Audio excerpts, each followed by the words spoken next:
Last Supper. Jesus ate with his disciples plays a big part in the story of Christianity. At the meal, Jesus instituted the sacrament of communion. More than 2,000 years later, followers of Christ are still recreating this meal in remembrance of Jesus. Food and drink also play a central role in several other stories from Jesus' life, like the wedding at Cana and the feeding of the 5,000.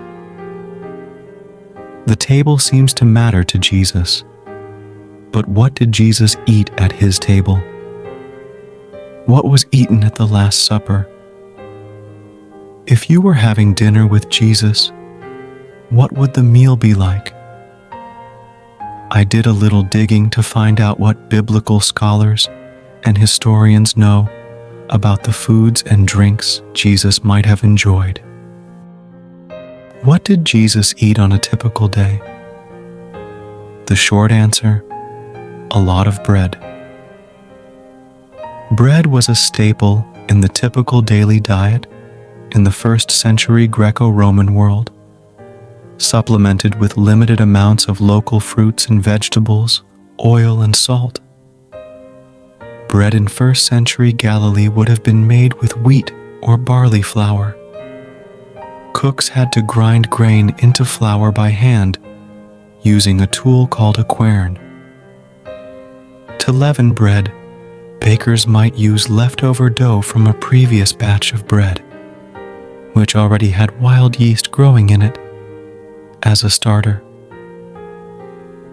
Ingredients like olive oil, salt, and honey could have been included in some breads for flavor and texture. Bread was baked in small domed clay ovens, called taboon ovens. Similar ovens are still in use across the Middle East today. Bread might be dipped in olive oil and served with olives or legumes to make the meal more substantial. Cheese, dates, and honey were also fairly commonplace menu items in 1st century Galilee. There's biblical reasons to think Jesus ate fish somewhat regularly as well. Fish was the food the disciples gave to a post-resurrection Jesus when he asked for something to eat so that he could show them he was really back from the dead. Fish was also on the menu when Jesus famously fed 5,000 people. Several of Jesus' disciples were even fishermen by trade, and Jesus' ministry brought him to areas where fresh fish would have been plentiful, both for sale and to catch. There are several stories about Jesus and his disciples crossing the Sea of Galilee in a boat. It's not hard to imagine that the disciples tried to catch a few fish along the way. So there's good reason to think fish might have been a regular entree for Jesus and his followers. As a Jew, Jesus would have observed the Jewish dietary laws.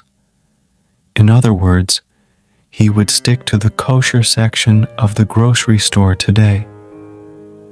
We know that ancient Israelites ate lamb and goat meat, but meat was probably more of a special treat for Jesus than a daily staple.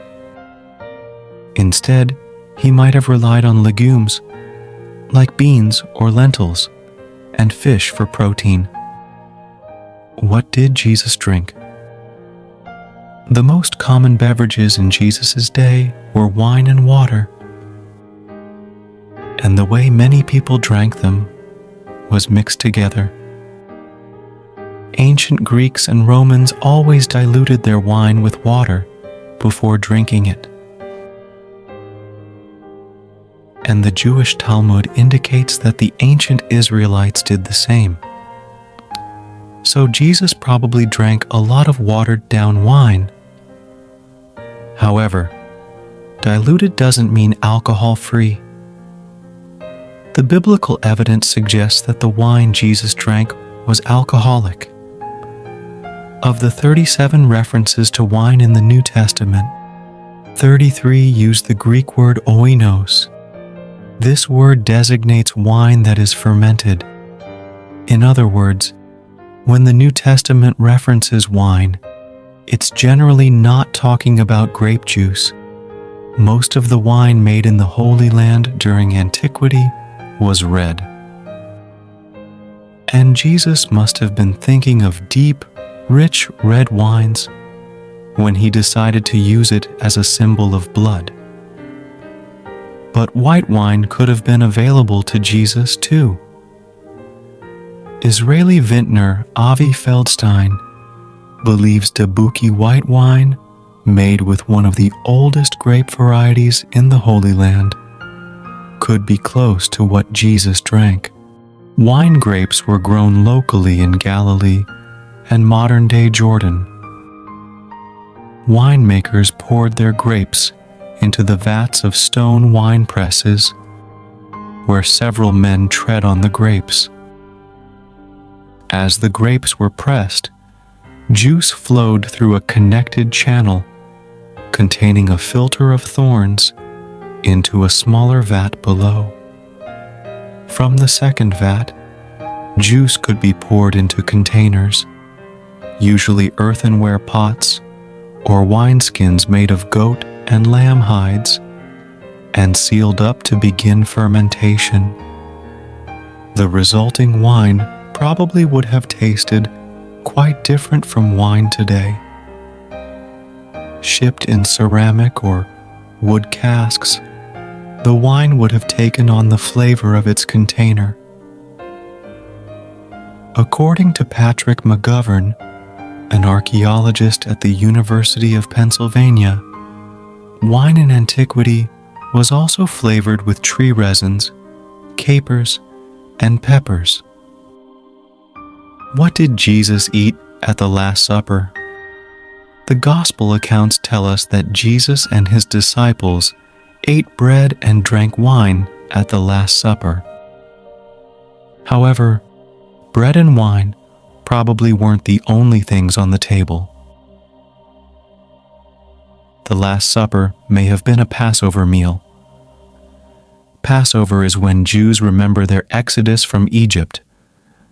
The Gospels of Mark, Luke, and Matthew place the meal during the Jewish Passover on the day of unleavened bread.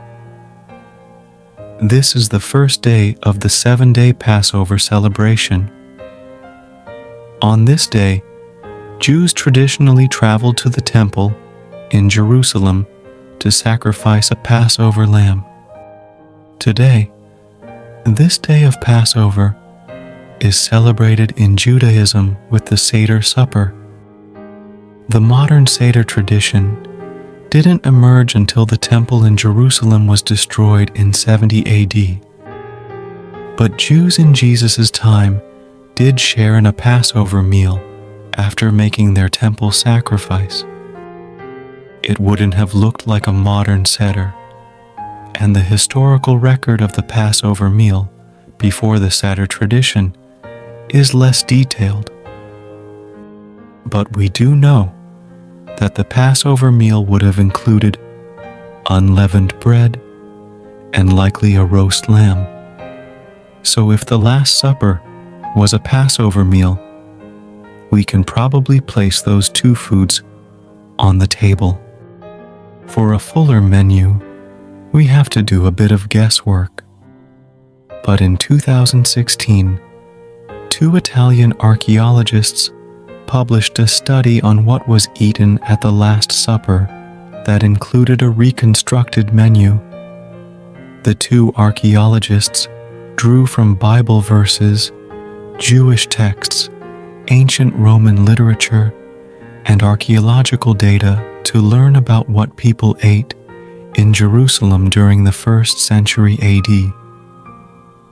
Based on their research, they hypothesized that the menu for the Last Supper would have featured bean stew, lamb, bitter herbs, fish sauce, unleavened bread, dates, and aromatized wine.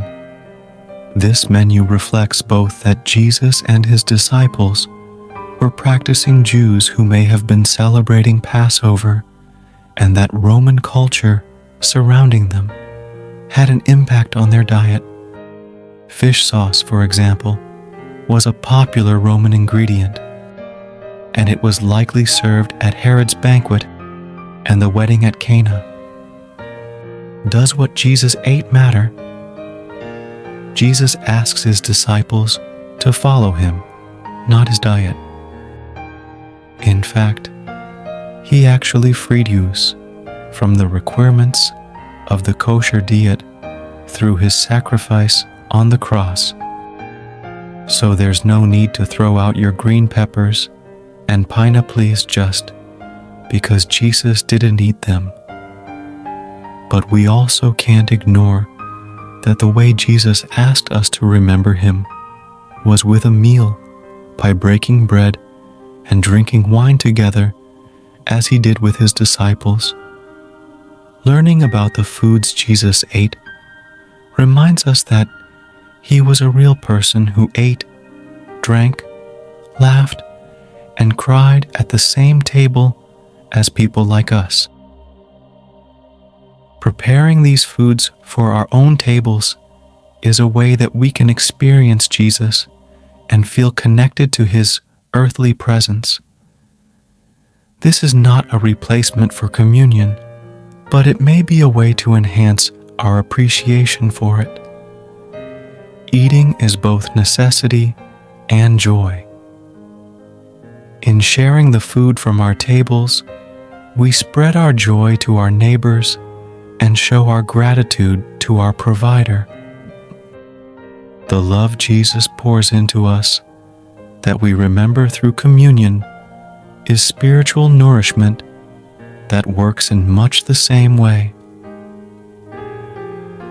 The Gospel of John places the supper before Passover. Scholars have come up with a number of theories to explain this seeming discrepancy, though it will probably always remain a bit of a mystery. The Gospel writers were more focused on sharing the message of Jesus than reconciling dates, and all four accounts seem to agree that Jesus' arrest and crucifixion took place around the time of Passover.